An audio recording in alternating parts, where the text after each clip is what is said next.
일본 인형에 소름 끼치는 저주. 내가 고등학생이었을 때의 일이다. 나는 가끔 예지몽을 꾼다. 지금은 나이가 들어 빈도가 적어졌지만 10대에는 참으로 빈번하게 예지몽을 꿨었다. 이번 이야기가 예지몽에 관한 것인지는 확실히 구분짓기 힘들다. 반은 꿈, 반은 현실. 이렇게 보는 것이 옳을지도 모른다. 내가 그 꿈을 꾸며 체험했던 공포에 대한 이야기를 지금부터 이야기하겠다. 그 당시 나는 어떤 기억법이라는 것에 푹 빠져 있었다. TV에서 본 내용이었다. 이 기억을 사용하면 치밀한 아이템을 100개 이상 순서대로 기억하는 것이 가능하다고 했다. 아마 이 방법을 알고 있는 사람도 적지 않을 것이라고 생각하지만 일단 간단히 설명해보겠다. 먼저 친밀한 장소를 떠올린다. 집을 떠올렸다면 대문과 현관, 그리고 부엌과 침실같이 실제로 머릿속에서 연상하기 쉬운 순서대로 상상을 하며 연상 순서를 정한다. 한 바퀴 도는데 10군데 정도가 가장 적당하다. 마음속으로 정한 10군데에 각각 관련 있는 아이템을 하나씩 놓아두는 상상을 한다.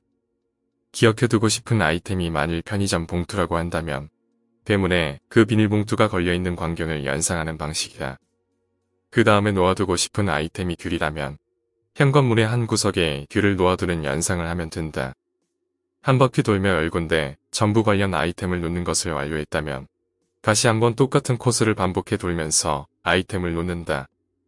두 번째 바퀴에 첫 아이템이 호치키스라면 문에 걸려있는 비닐 봉투 안에 호치키스가 들어있는 풍경을 연상하며 기억한다. 대략적으로 이러한 방법으로 진행되는 것이 기억법이었다. 이것을 서너 번 반복하는 것에 의해 누구라도 적어도 100개 정도는 기억하는 게 가능하다고 한다. 나는 이 기억법을 이용해 누가 더 많이 기억할 수 있는지 친구와 내기를 하며 놀았다. 매일 연습하다 보니 기억할 수 있는 숫자도 점점 늘어났고 연상하는 풍경도 점점 현실적으로 뚜렷해졌다. 그런 어느 날 꿈을 꾸었다. 나는 집 안을 천천히 걷고 있었다. 내가 기억법을 연습 중이었나? 꿈인지 현실인지 쉽사리 판단할 수 없었다. 내 눈앞에 펼쳐진 우리 집은 현실적이면서도 묘한 분위기가 흐르고 있었다. 천천히 거닐던 나는 문득 거실에서 아이템 리스트를 발견했다. 나는 바로 그 아이템 리스트를 집어들고 당연하다는 듯 기억법 연습을 시작했다. 그 리스트에는 고작 40개의 아이템밖에 적혀있지 않았고 전부 평범하기 그지없는 물품들이었다. 나는 아침에 꿈에서 깨어났지만 신기하게도 그 40개의 물품과 암기 순서를 또렷이 기억하고 있었다. 나는 학교에서 친구에게 그 꿈에 관하여 이야기했다. 시큰둥하게 듣던 친구는 내 말이 끝나자 물었다. 그런데 그 꿈속 리스트에 적혀있던 물품들 말이야. 다 너네 집에 실제로 있는 것들이어서? 친구가 어째서 이런 질문을 하는지 의아했지만 확실히 리스트에 있는 물품들은 전부 집에 있던 것이었다. 나는 그렇다고 대답했다. 만일 내가 이때 친구의 말을 좀 더 깊이 생각했더라면 나는 그런 일을 당하지 않았을 텐데. 며칠 후 나는 또 꿈을 꾸었다. 기억법 연습을 하는 꿈이었다. 거실로 가보니 예상대로 리스트가 놓여져 있었다. 집어들고 천천히 리스트를 확인해 보았다. 첫 번째 아이템은 신문지였다. 나는 대문으로 걸어갔다. 앞에 누군가가 있었다. 유모차를 밀고 있는 노파였다. 허리는 굽고 머리카락은 백발이었다. 그 노파는 내가 있는 곳을 빤히 쳐다보고 있었다. 한 번도 본 적이 없는 노파였다. 나는 그냥 무시하고 대문에 신문지를 걸쳐놓기로 했다. 두 번째는 장돌이었다. 재미있게도 꿈속에서는 필요한 아이템이 곧바로 나타났다. 신문지도 장돌이도 그냥 어느새 정신을 차려보면 내 손에 들려 있었다. 나는 장돌이를 현관문 옆에 세워두었다. 세 번째는 야구 배트였다. 나는 그것을 현관 안쪽 신발장 위에 올려두었다. 네 번째 아이템을 확인하고 조금 이상하다는 생각이 들었다. 등유였다. 어느새인가 나는 등유가 가득 찬 플라스틱 통을 들고 있었다. 나는 그 통을 거실에 놓아두었다. 하지만 나는 그때 눈치를 챘어야 했다. 다섯 번째 아이템은 식칼이었다. 이상했다. 아까부터 아이템들이 위험한 물품들로만 구성되어 있다. 나는 흐릿한 불안감이 들었지만 일단 부엌에 있는 식탁 위에 식칼을 놓았다. 6번째 아이템을 확인했다. 전기 테이프였다. 드디어 위험하지 않은 물품이 등장했구나. 나는 안심하고 화장실 세탁기 위에 그것을 올려두었다.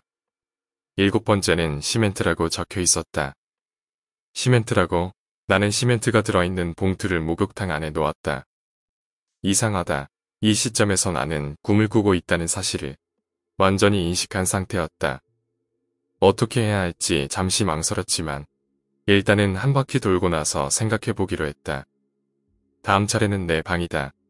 문을 열고 들어가 보니 현실과 다를 것 없는 똑같은 내 방이었다.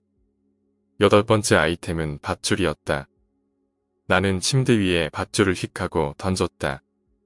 문득 시선이 쓰레기통 쪽으로 갔다. 무엇인가 거뭇한 물체가 가득 차 있는 것 같았다. 가까이 가서 확인을 해보니 그것은 검고 긴 머리카락이었다. 나는 소스라치게 놀라 방에서 튀어나왔다. 복도에서 나는 숨을 몰아쉬며 필사적으로 정말 이상한 꿈이라고 생각했다. 하지만 설마 꿈속인데 위험한 일을 당할 리가 있겠는가 하는 생각이 들었다. 나는 계속해서 기억법 연습을 진행했다. 9번째 아이템은 마이너스 드라이버였다. 나는 그것을 2층 화장실 변기 위에 올려놓았다. 10번째는 가스페니터였다. 나는 그것을 2층 복도 한 구석에 놓아두었다. 11번째는 피아노 선이었다. 10번째 아이템까지는 우리 집에 있는 물품이었지만 분명 피아노 선은 없었다. 손에서 피아노 선에 미끌미끌하고 팽팽한 감촉이 났다. 피아노 선이 들려 있었다. 우리 집에 이런 게 있던가. 이상했지만 일단은 계단 제일 밑쪽에 그것을 놓아두었다. 이것으로 한 바퀴를 돌았다. 이상한 부분도 있었지만 꿈이니까 그런 거겠지.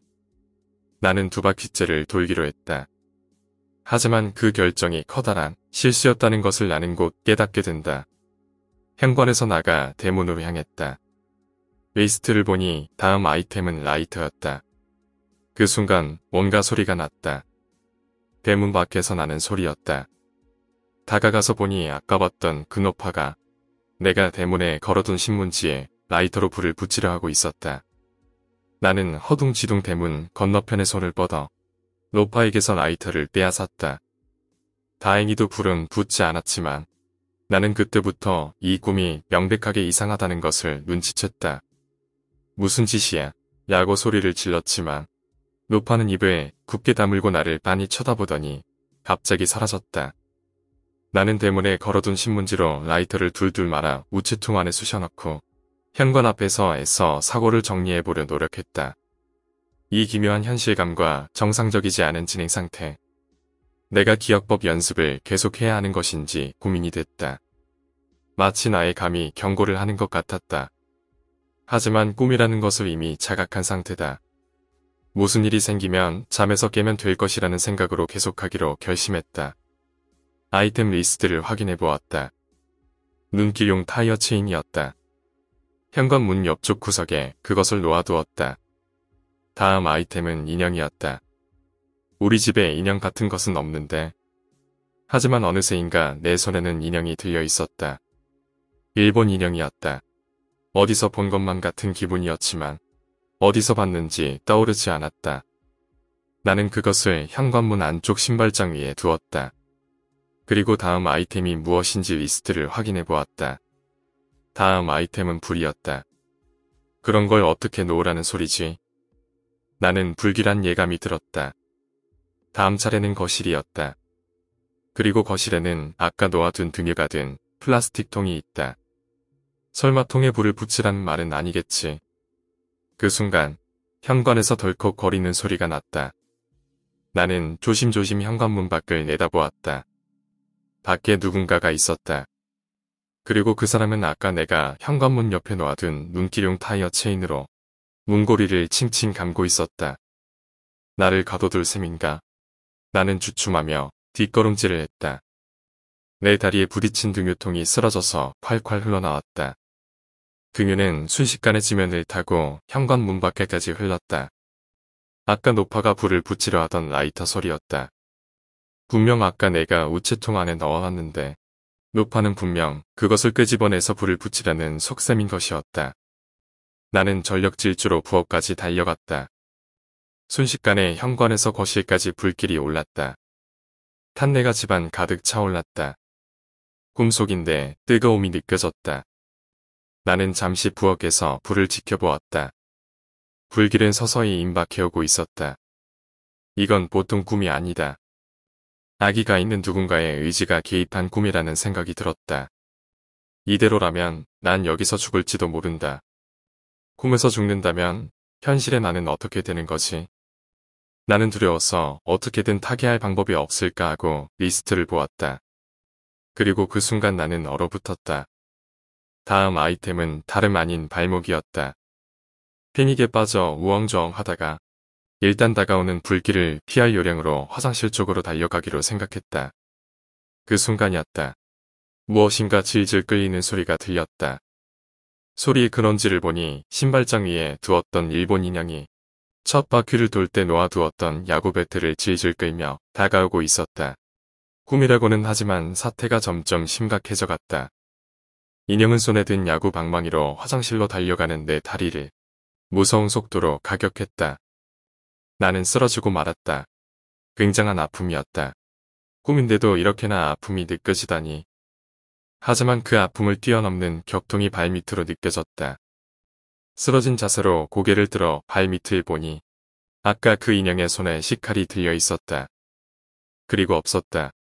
나의 오른쪽 발목이 없었다. 인형은 무표정하게 나의 오른쪽 발목을 주워 식탁 위에 올려놓았다. 죽을지도 모른다는 공포감이 강하게 밀려왔다. 어떻게든 화장실로 기어갔다. 그곳에는 아까 놓아둔 전기 테이프가 있을 것이다. 그 테이프가 있다면 잘린 발목을 지혈할 수 있다. 아무리 생각해도 이것은 그저 꿈이 아니었다. 하지만 그렇다고 해서 현실도 아니었다. 나는 눈을 감고 잠을 깨려고 했다. 그러나 몇 번을 시도해도 잠에서 깨지 않았다. 꿈이 아닌 건가? 하지만 어떻게 생각해보아도 현실이 아니라는 것은 자명했다. 어떻게 해야 좋을지 알 수가 없었다. 갑자기 일본 인형이 눈앞에 나타났다. 나는 화들짝 놀라 피하려 했지만 온몸에 힘이 들어가지 않았다. 그 인형의 손에는 아까 화장실 세탁기 위에 올려둔 전기 테이프가 들려 있었다. 순식간에 나의 손발은 결박당하고 말았다. 목욕탕 쪽에서 철벅철벅 하는 소리가 들렸다. 시멘트다. 시멘트와 물을 혼합하고 있는 것 같았다. 나는 다음 리스트를 보았다. 숙목이라고 적혀 있었다.